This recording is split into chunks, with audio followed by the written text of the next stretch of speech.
Los otros datos con Guillermo Vázquez Cándal. ¿Cómo estás, Guillermo? Bien, bien, Juan Pablo, gracias, buenas noches. En un año de Sheinbaum al frente del gobierno, yo no había escuchado un discurso tan político como el de hoy.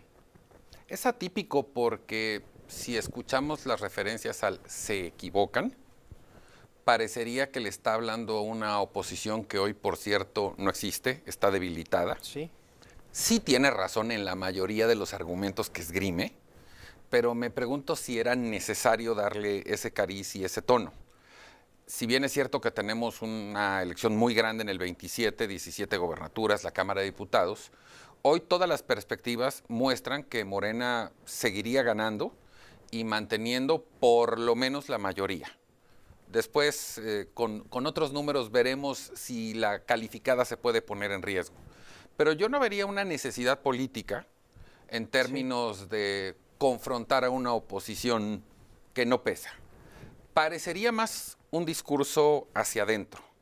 Parecería que esa oposición no es el PRI, no es el PAN, no es MC, son los propios grupos de Morena. Llama la atención además por el tono prudente que utiliza la presidenta constantemente. Digamos que no se calienta. Y yo creo que esto fue una respuesta más a movimientos internos, de equilibrios de poder dentro del propio movimiento, que por supuesto tienen que ver con la elección del 27. Pero, insisto, parecería que va dirigido a una oposición, sí, no creo que sea al PRI, al PAN y a MC. Ahora, en estos días complicados respecto a... La presidenta lo enumeró. Vinieron las lluvias, vino el crimen de Carlos Manso, vino esta protesta organizada el sábado pasado y las tantas detenciones y los policías lesionados, en fin. Se acusa a una oposición que, como bien lo dices, yo no la veo. Es decir, Alejandro Moreno ha aparecido en estos días, Ricardo Anaya, Claudio X González estuvo en la protesta, Vicente Fox salió como lo amenazó. Quizás el más activo ha sido el empresario de la Jusco, contra quien ha habido señalamientos constantes. No lo querías decir así, se pelean entre ellos solos. Es decir, pues no pintan la oposición. Es una constante del ADN de la izquierda en México. Recordemos las legendarias tribus del PRD, que hoy están en Morena. Recordemos también que desde que la Cuarta Transformación funda el movimiento, se prohibieron estrictamente en los estatutos grupos, tribus, sí, pero del papel a la realidad vemos otra cosa.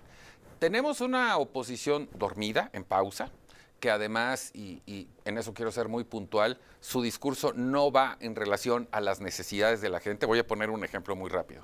Los demócratas le acaban de ganar muy fuerte a Donald Trump en Estados Unidos bajo el argumento de la inflación alimentaria por los aranceles. Sí. No tuvieron que romperse la cabeza, no son unos genios.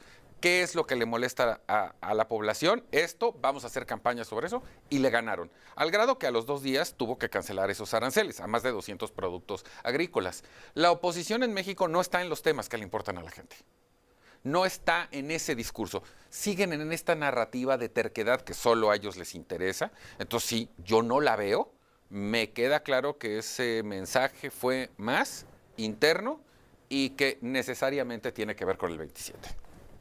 Pasa el mensaje matutino desde el Zócalo y viene por la tarde una reunión de la cual en unos momentos le daré detalles y de la cual, sobre la cual platicaré con el diputado Sergio Gutiérrez Luna. Todos los legisladores de Morena y aliados reunidos en Palacio Nacional. Lo que se dijo hacia afuera, la reforma de las 40 horas, la convocatoria del 6 de diciembre, pero seguramente detrás algo. Ese tipo de reuniones normalmente en el sexenio que me digas son con el pretexto de llamar a la unidad, pero más bien de lo que se trata es que el jefe, en este caso la jefa política del movimiento, instruya para lo que viene de los procesos electorales. No es ningún secreto, y lo hemos comentado en otras ocasiones, cuántos senadores, diputados o funcionarios están abiertamente en campaña, incluso algunos de ellos cometiendo actos anticipados. Y la presidenta en la mañanera ha dicho que eso no está bien, que se debe de regular, incluso puso reglas nuevas dentro de Morena, pero están desbordados y están divididos en grupos. Si tú juntas el discurso con la reunión, que no puede ser casualidad, yo lo que creo es que les dieron un jalón de orejas. Yo lo que creo es que la presidenta empezó ya a poner sobre la mesa tiempos, parámetros, comportamientos, porque también ella ha dicho que se iba a mantener alejada del partido, que ella a lo que se iba a dedicar era a la administración pública. Si lo recuerdas, la semana pasada hablábamos de la sana distancia de Zedillo, que nunca existió. Yo creo, y esa es una buena señal, que si la presidenta los mandó a llamar, es para ponerlos en orden. Entran a la reunión sin teléfonos, nadie entra con su teléfono. Que a partir de esta afirmación, porque así ocurrió, ¿qué tan verbalizado crees que pueda ser el jalón de orejas? Eso es interesantísimo, porque al no haber una referencia documental que nos lo pruebe, a partir de mañana van a haber filtraciones. Tú y yo vamos a poder hablar con diputados que estuvieron ahí y cada uno nos contará, dependiendo de su interés, cómo estuvo. Pero por supuesto que debe de haber habido un regaño, porque además me cuentan que la presidenta regaña fuerte. Pues como debe ser, esa es la presidenta. Ahora, Guillermo, ¿qué decir de la oposición despintada, desdibujada? El sábado salen a marchar algunos que pretenden crear un nuevo partido y terminan criticados, terminan siendo blanco pues de señalamientos porque no debieron estar ahí. No hay por dónde. Y ojo, no es bajo el propósito de sacar a Morena del gobierno, sino que la democracia exige un contrapeso que no existe. Pero es que la obligación de los partidos políticos es ganar elecciones. Y en ese punto hay un contraste muy marcado. Ahorita que hablabas de los que quieren ser nuevos partidos, de los 60 y pico que pasaron el primer filtro, solo lo van a lograr 3 o 4. Y van a pulverizar el voto contra Morena. Claro, dentro de esos 4 hay uno que se va a querer aliar a Morena, que es la nueva versión de Encuentro Social, del PES. Si los actuales partidos de oposición, PRI, PAN y MC, no entienden el mandato de los números, ¿a qué voy? Morena le alcanza todavía para volver a ganar una mayoría simple en Cámara de Diputados, pero hay un sector muy grande de mexicanos, 40 y pico, que no comulgan con el régimen. El problema es que si lo divides en 3 fracciones, y voy a poner un promedio que no es exacto, pues les van a tocar 13, 14 puntos a cada uno. No hay manera de competirle a un régimen de esa manera. Sí o sí tendrían que ir en alianza y a lo mejor no los 3, PAN-MC, PAN-PRI otra vez. Pero si siguen con esta narrativa de que van a ir solos porque quieren conservar su identidad, perdón, ¿cuál identidad? La realidad es que le hacen un enorme favor a un régimen que aparte es muy potente electoralmente porque tiene a su mano herramientas como los programas sociales que son muy difíciles de combatir. Sí. Yo creo que el error está en la oposición. Y por último, Morena llama a la unidad.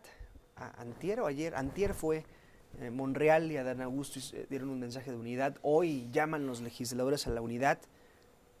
¿Por qué llamar a la unidad si se supone que no están desunidos? Gran pregunta. Y ahí tienes tú solo la respuesta. ¿Por qué llamar a algo oye, que... ¿no se ocupa mucho eso para no hay que ser un genio? ¿Por qué llaman a la unidad si se supone que no están desunidos? No, y aparte los personajes. O sea, quienes llaman a la unidad son principalmente los que la provocan. Yo creo que esto sí viene en base a un regaño, por supuesto, a una llamada al orden, pero es imposible creerles hablar de unidad, primero por los personajes y segundo porque ellos son los que la fomentan. Y en este diagnóstico muy sencillo, como bien dices, no hay que ser ni genio ni científico, no habría necesidad de hacerlo porque ellos presumen de estar unidos. Sí. ¿Por qué insistir en ello? ¿Por qué un discurso como el de la presidenta el día de hoy? Por supuesto que hay división, hay muchos intereses de por medio y se están despedazando por las candidaturas del 27. Guillermo Vázquez Candal, como siempre un gusto, nos vemos el jueves. Gracias, Juan Pablo, así será. Gracias, es Guillermo Vázquez y los otros datos. Tiempo de salir a la pausa, pero al regreso